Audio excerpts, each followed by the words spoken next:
Powered by the Montana Television Network. This is the 530 News on Q2, Montana's news leader.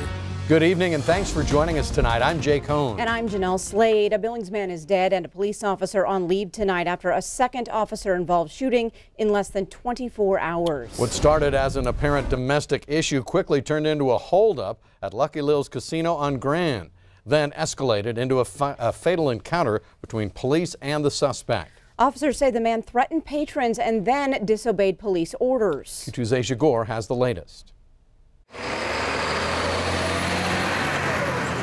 This was the scene around 3 a.m. Tuesday, not long after police shot and killed a man inside. Hours earlier, the female caller reported that her ex-husband, a 44-year-old male, was at her house causing a disturbance by knocking on windows, doors, and possibly waving a handgun in the air. The woman said her ex-husband threatened to rob a casino, then left.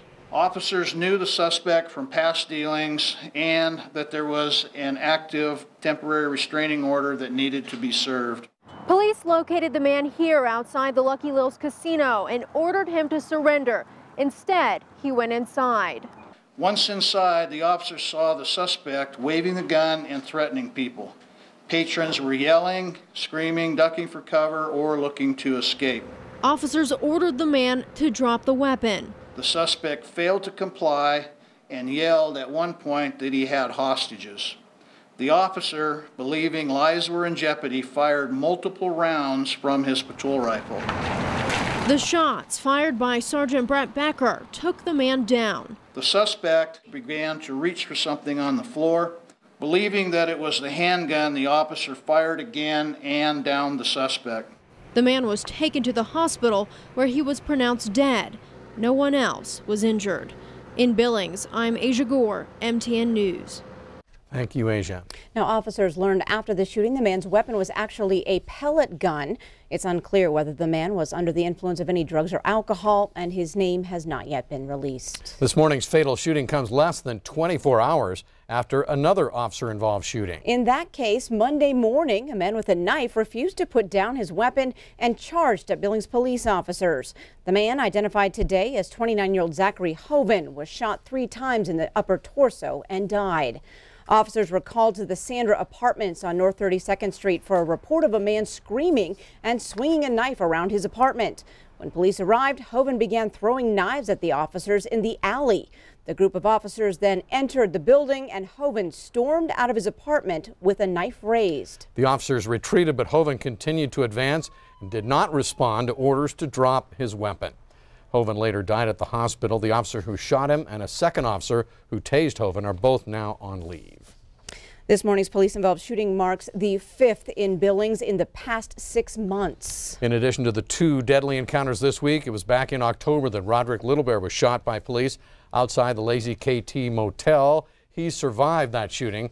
And in November, Frank Half Jr. was shot and killed by police following a lengthy standoff out at the Big Bear store on King Avenue West. Then weeks later, police mortally wounded Preston Bell, who allegedly crashed into a police cruiser and tried to hit police. All 4 cases must go before a coroner's jury to determine if the use of lethal force was justified. The discussion of gun use in America as intense today as it's perhaps ever been. In Cody, Wyoming, one gun maker there is manufacturing the most powerful short-range semi-automatic weapon available to the public.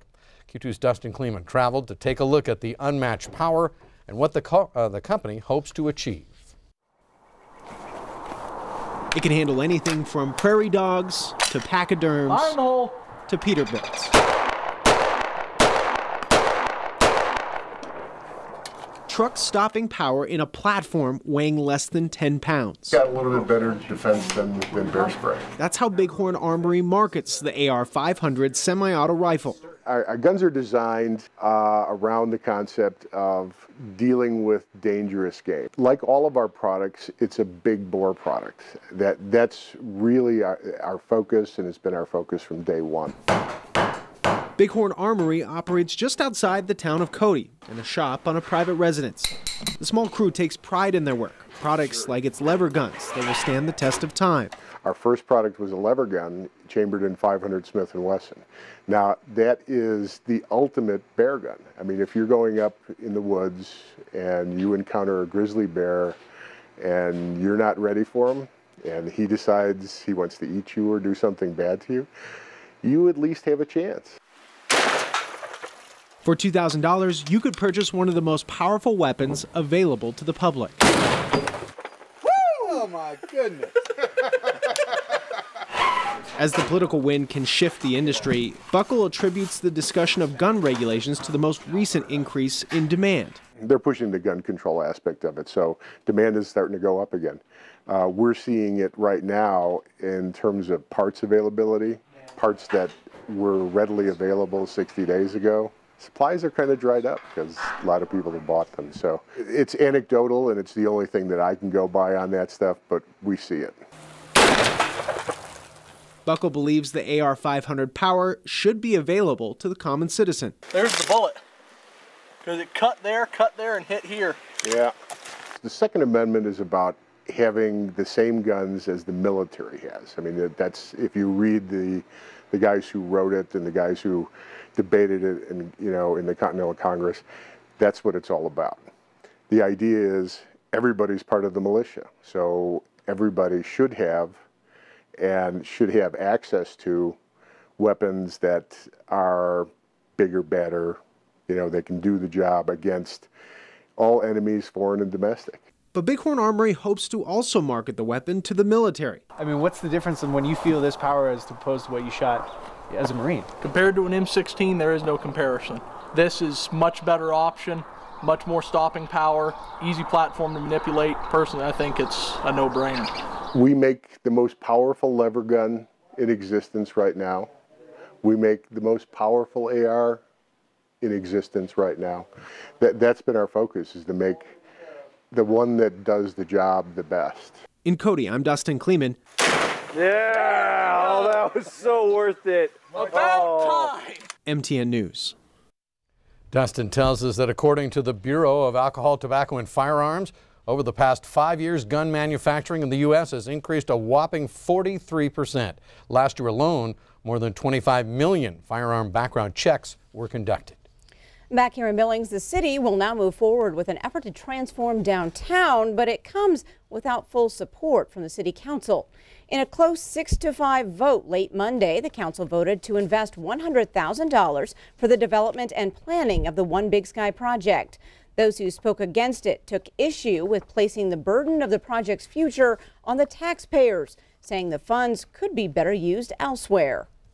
This is as narrow of a margin as we can get, and I regret that because I think this needs to be we need to have a broader base of support. That's a narrow base, and so I hope we can work together to either build that base or move in some alternate direction. But I think it's just very important that we really work together as a community, and I hope those who voted against this would agree with that. Dozens of local civic leaders will visit Pennsylvania in the next few weeks to check out the work Hammes Company did in Allentown. Also at last night's City Council meeting, City Council approved adding a $5 surcharge to all citations issued by the Billings Police Department. Those funds will support an electronic citation system. In Helena today, Governor Steve Bullock teamed up with professionals from Anderson-Zermulin to bring attention to the Equal Pay for Equal Work Montana Task Force. That group reports Montana ranks 35th in the nation when it comes to gender pay equality for all workers. Montana's ranking drops to 48th when it comes to full-time workers. In 2016, Montana women working full-time jobs earned only about 73% of what their male counterparts earned. That despite data that shows Montana women earn more high school diplomas and bachelor degrees. Gender should have nothing to do with pay. It really should be based on merit. It's hard for me to believe that somebody would think just because somebody's a female, they don't warrant the same wage as someone else who's doing the exact same job. Here's a further breakdown of the numbers. Management, hospitality, and the real estate industries, they had the smallest wage gap, while finance and insurance, mining, and healthcare saw the widest wage gaps. Coming up on tonight's 5:30 News, opening a book with your kids can open their minds and their path to success in the classroom. And a bit later in sports, tonight's Athlete of the Week not only excels on the links, but also runs her own business. We'll meet her in a moment. And coming up in weather, the National Weather Service has pulled the trigger and they've issued a winter storm watch. We'll tell you what it means for you coming up in a few more minutes. You're watching MTN News with Jay Cohn and Jeanelle Slade. Storm Tracker weather with Bob McGuire and sports with Scott Green. This is the 530 News on Q.